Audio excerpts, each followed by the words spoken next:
Hello, and welcome to the Permission to Breathe podcast, a transformative space dedicated to providing a sanctuary where you can inhale deeply and exhale freely, embracing your grief journey unapologetically. I am your host, Dr. Tammy Isaac, here with you every Monday to offer comfort, guidance, and hope. Together we'll navigate this path, finding moments to pause, reflect, and breathe. Let's begin this journey side by side.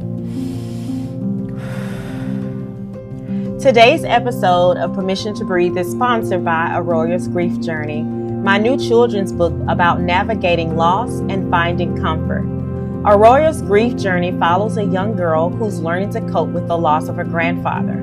Through heartfelt storytelling and faithful activities, the book helps children understand their feelings and provides families with practical ways to heal together. If you're looking for a gentle resource to support a child through grief, this book is the perfect place to start. You can grab your copy today on Amazon. Thank you for tuning in. Now let's continue this journey of healing together. Today we're continuing our holiday series with this episode called Surviving the Holidays, Finding Resilience in the Midst of Grief. For many of us, the holiday season can be both a reminder of what we've lost and an opportunity to discover our inner strength.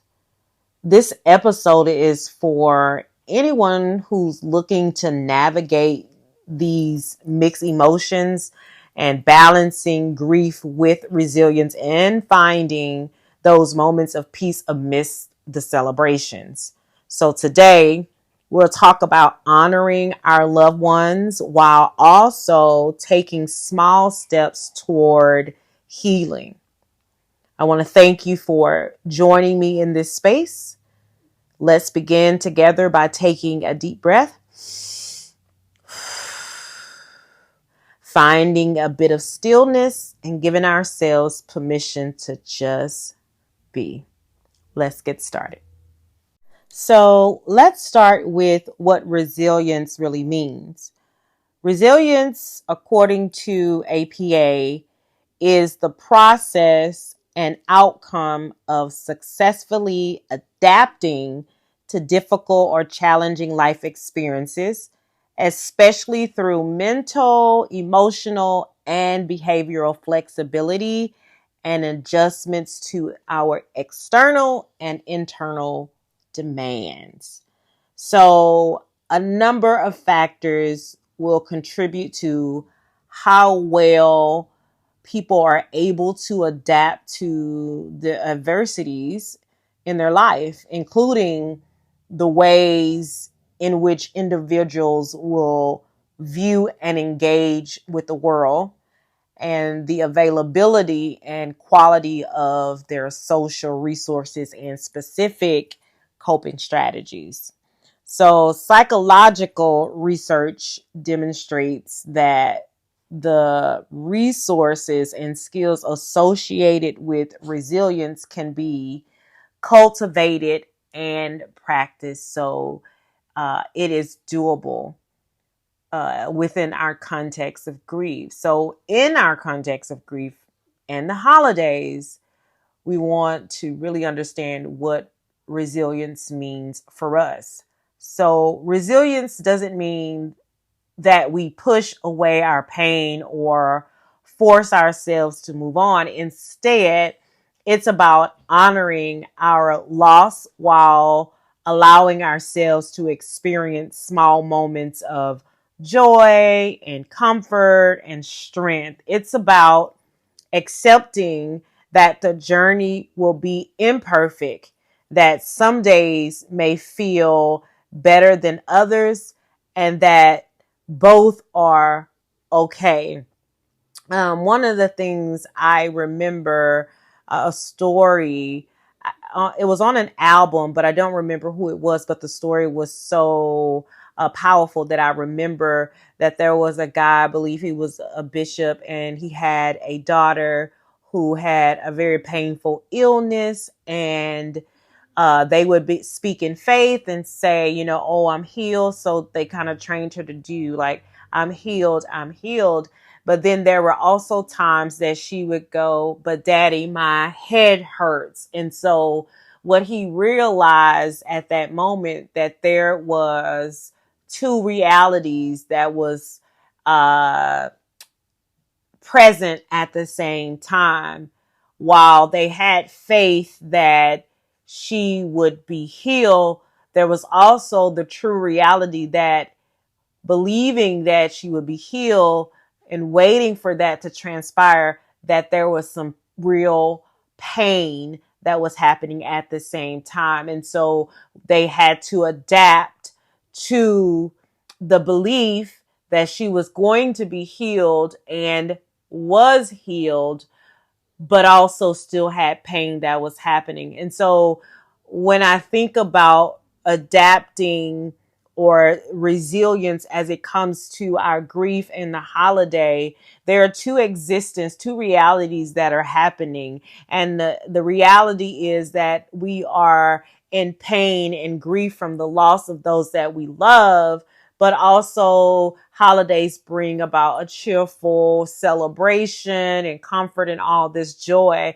And there can be this duality that happens simultaneously, but which shows our ability to have resilience to be able to adapt to the pain that we're experiencing, but also to experience the joy that is also happening at the same time in our lives. And so um, I think that when we have resilience, that we allow the two to take up space, and also know that one of the things that I wrote in the book, Let the Church Grieve, that I heard, I can't think of her name right now, say in so many words, is that you can still grieve, but also be happy.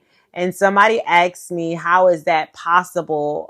One time I was on a platform, and and I've seen it happen so many times, especially with working in a hospice, and in the field of being a chaplain, that life is still happening and everybody's not in the same moment or season that we are. And so I had a family who lost their loved one. There was a lady who lost her father, who was very sad about that. But at the same time, she had a new granddaughter who had been born a month before out of the country, and that they were flying in. And she mentioned to me that she was sad, but also felt guilty at the same time, that she had so much excitement to be able to see her grandchild that she had not seen, who had been born a month ago. And I think that if we're going to be able to have resilience, that we have to allow ourselves to experience the duality of the good and the bad, right? The sadness, but also the joy and the celebration of what the holiday will bring us, and understand that there will be moments that we flow in and out of these emotions. So one moment I may be feeling expressions of sadness, and I allow myself to experience that. And then along the day or the way, there comes this moment of joy and laughter that's also happening at the same time.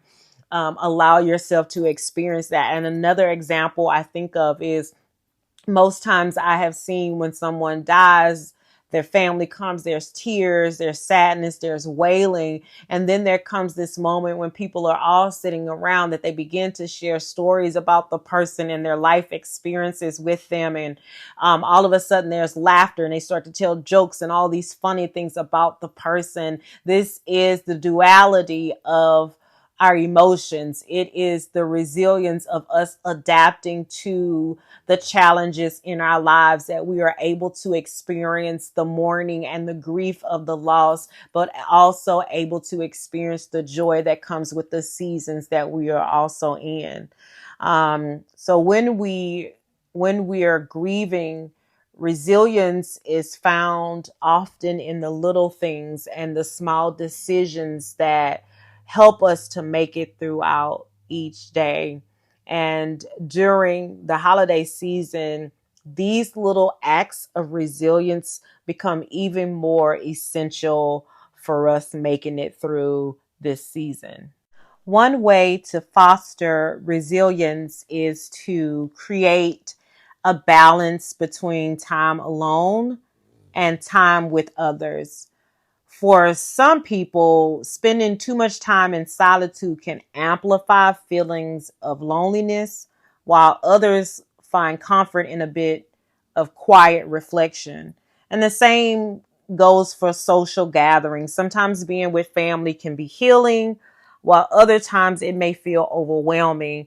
It's important, though, that we listen to what our heart needs in each moment, and then don't be afraid to honor that. I will say for me, so Thanksgiving is coming, and for me, Thanksgiving really just represented my mom. That's the holiday that I enjoy the most, and I when I think of Thanksgiving, I think of my mom, because so much of that was centered around her. And so for me, Thanksgiving has not been the same. And I actually some find it really overwhelming, painful to be with my family in such a large crowd of people on Thanksgiving. And so it's been a struggle for me each holiday. And in the beginning, when my mom first passed, like the first year, I didn't even go to Thanksgiving. I don't even think I went the next year.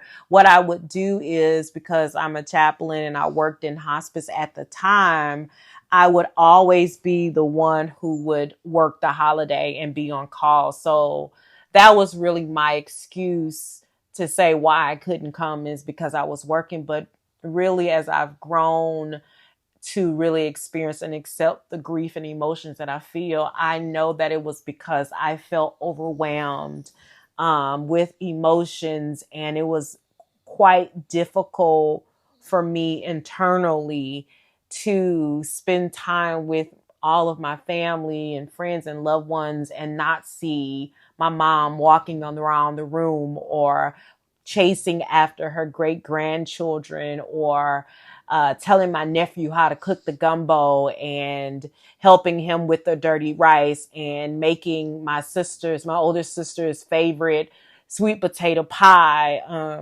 It's like those memories are etched in my head. And so Thanksgiving for me has not been the same. While I have gone to a few since she's been gone, it's never been my number one thing to do, and I just find it very difficult, and so I just chose not to be a part of that. The sad thing, though, I think, is that needs to be expressed. Like, you should not just not go, and then people are wondering why you're not there. And so I never expressed that to anybody. Honestly, this is my first time just saying it out loud here on this podcast. So I guess that's a breakthrough for me. But I also, you don't want to leave your family members wondering, like, what's wrong with her? Why does she doesn't want to be with us? And it's not that. It's just, sometimes it's the internal emotions that you have to deal with that is a bit of a struggle, just being in the presence of your loved ones and knowing that there's one particular person who is the center of everything that is no longer there to be the center of everything that once was, right? I do want to say, if you find comfort in being with others, then it's important to try, small gatherings, maybe, with just close family and friends, and with those who understand your grief and won't place these expectations on you. Because it can be helpful to surround yourself with people who let you feel whatever you're feeling without the judgment and without the pressure to put on, this brave face. So it's important that you choose the right people to be around, which I call people who are safe spaces. Now, Gary Rowe, in his book, Surviving the Holidays Without You, he calls it a safe person. And his definition for a safe person, he says, safe people help immensely in your grief journey. Their life's rest stops along the grief superhighway, places our souls can relax and be comforted. And I love that, how he identifies what a safe person is. And then he lists some characters of what a safe person is and how you can identify them. And I want to share those with you now.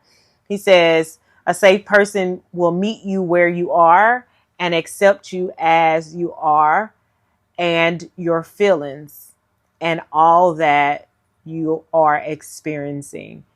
He goes on to say that a safe person listens well and is genuinely interested in you. A safe person doesn't evaluate, judge, or try to fix you. A safe person doesn't try to help you feel better and doesn't try to give advice unless asked. A safe person has no plans for your improvement. And lastly, he says that a safe person is honored to walk with you through your valley. Now, for those moments when you are alone, you want to consider ways to bring in a sense of peace and reflection. So you might want to do things like maybe light a candle in their honor, maybe write down a few memories like journaling, those things that bring a smile to your face, or simply just sitting with the emotions without trying to change them. I think that's one of the hardest things that we have trouble with, is sitting with the emotions that we're experiencing. This lady came up to me last weekend. I did a women's health fair where I spoke on grief in the body, and she came to my table and she said, you know, my mom's been gone, I think she said like 16 years. She says, but sometimes I get this feeling, I get overwhelmed, emotional, teary-eyed. And she was like, how long does it take before that goes away? And I said to her, how long will your mom be dead? And it was like a light bulb for her went on. So the only reason why we grieve and have these deep sorrows within us is because someone we love died, right? Or some person, place, or thing we've lost, and there's become this disconnection from it. But we had this love, this attachment to it, this very deep emotional connection. And when it's gone, removed, and taken away, then we experience these deep sorrows. And so the only reason why you have that is because you love that person, right? And so God has given us these emotions, you know, whether happy, sad, mad, glad, or whatever your emotion is, that he's given us these to be able to help heal the brokenheartedness that we experience when we lose a person, place, or thing. And though it feels very foreign to us because we've been trained and taught from our young age to neglect these emotions, to not feel that way, to not show what we call crying and tears and sadness as weakness, which it is not, right?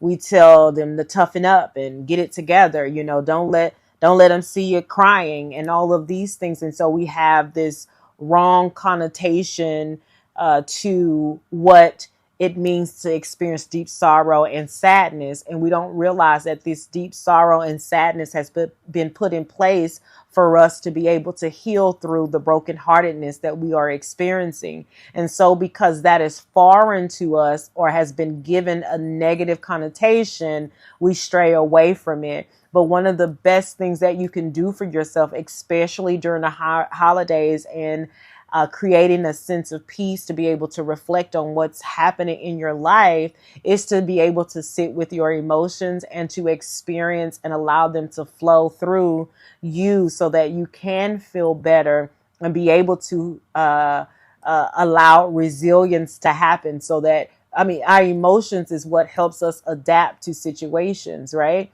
And so when we are able to sit with them and to be able to allow them to do what they were created to do within us, then we'll be able to have some resilience through the most difficult times of our lives while also experiencing the most joyful times and seasons of our life. And sometimes resilience just looks like maybe allowing yourself some time to rest, maybe just to simply be without needing to do anything or to feel any particular kind of way. So resilience may be you not putting an expectation on yourself of what your day needs to look like. Maybe you can just go with the flow of how you're feeling at the time, because you may wake up with the feeling of like, I really don't feel like experiencing anybody. I really don't feel like going. But then maybe later in the day, you feel a little bit more comfortable, and then you can go and share with other people, safe people in a safe space with those that love you. And when you realize that that time is up, when you have moved into a different emotion or feeling, you can step back. And it's important that you're with safe people, that they can create a space where you can share or experience that emotion with them. Or you can know yourself and your boundaries and say, it's time for me to go now. Now I need to step back and go back into a space where I can just be by myself. You want to make sure that you are giving the a right amount of time to isolation and the right amount of time to being in social spaces, so that you don't have too much of one and going to the extreme of the other. Are you grieving and feel like you're struggling alone? You don't have to walk this path by yourself. Book a virtual session with Dr. Tammy Isaac at Breathe Grief Counseling Center. Visit us online at www.breathegriefcounselingcenter.com. Dr. Isaac will help you put your emotions into words. She'll help you reduce the feeling of isolation. She'll help you understand that everyone grieves differently, and also help you prevent unhealthy coping mechanisms. Take control of your life with world-class counseling sessions today with Dr. Tammy Isaac. Another way to build resilience during the holidays is by setting small, gentle goals for yourself. So these goals aren't about accomplishing big things or meeting anyone's expectations. They're about taking care of yourself in little ways that feel nourishing to yourself. So maybe it's going for a walk, cooking a favorite meal, or spending 5 minutes each morning in quiet meditation or prayer. These simple acts can serve as reminders that even in grief, you can find moments of calm and care. So for me, one of the things that I have done over the years of Thanksgiving is, for my resilience, I learned how to make my mom's sweet potato pie that my family and my oldest sister really loves. And that was very therapeutic for me. I went through so many pie shells, so many yams, and so much sugar and brown sugar and butter. I made so many that year that I tried to make the pie until I got it down pat. And my oldest sister, Heather, gave me their approval that I had got it right. And it was so good that she was like, no, you bought that. And I was like, no, I literally got in the kitchen and, you know, in so many words, quote unquote, like I was like summoning my mom's spirit to say, hey, wait a minute, I know you did this, I know you did that, help me figure this out. And I just was the whole week leading to Thanksgiving that particular year, I made pies every day until I got it down pat, because it brought me peace in that moment.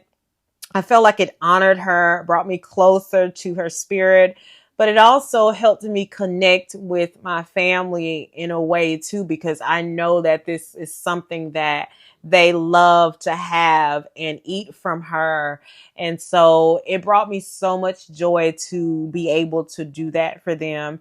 And another thing that I did, for, many of you guys who don't know my mom, but so many who do from her line of work. She was a caterer, she was a cook. And so my mom was very good in the kitchen, and so many people would order things from her for the holidays. And one of those things was her cornbread dressing. And that was my favorite thing for my mom to make. And so that was another thing over the years. I started making cornbread dressing and um, learning how to, just make my own Thanksgiving dinner. Of course, small because I live alone, right? So it's just me, but I would make something just for home to kind of have that time of honoring and remembering her in that space. So that's just something I did. But there are many things that you can kind of think of that may be helpful for you as you think about the loved one who is no longer with you, but some of the things that brought you peace and calmness and joy by sharing in the things that they did for you, or they did well, or any of those things. And so as I'm leading up to Thanksgiving, I was thinking about, hey, what will I cook for home? And what will I be doing that day? I'm not sure how I feel just yet. But I do know that that day is coming. And so I've been thinking about it. I'm going to be traveling like a couple of days before that, but I'll be back in town for Thanksgiving. And so one of the ways that we can be resilient is by having some preparation, right? And preparing for that day. And if you can, because I know that grief can bring a bit of brain fog and it's hard to think, but if you can do some preparation, I think that's one of the biggest things that will help you be resilient through the holidays, Christmas, Thanksgiving, New Year's, that will give you the ability to adapt, is you planning ahead of time what your day will look like and who you will spend it with. I want us to remember that resilience isn't about feeling happy all the time. It is about allowing ourselves to experience a range of emotions and finding ways to support ourselves through each of them, right? So grief is like a wave. It comes and it goes. Some moments you may feel the weight of sadness, and others you may experience lightness or even laughter. And listen, that is okay. Each feeling that you have is valid, and each moment is a part of the journey. Remember, it's the duality of our emotions, it's the duality of the seasons, it's the duality of what's going on in your life, that you can have sadness, but also have some joy around you. So if laughter comes, let it. If fear comes, welcome it too. And there's strength in allowing ourselves, there's strength, there's healing in allowing ourselves to feel all that we are feeling so that we can come into a space of healing. Now, before we close, I want to encourage you to give yourself grace.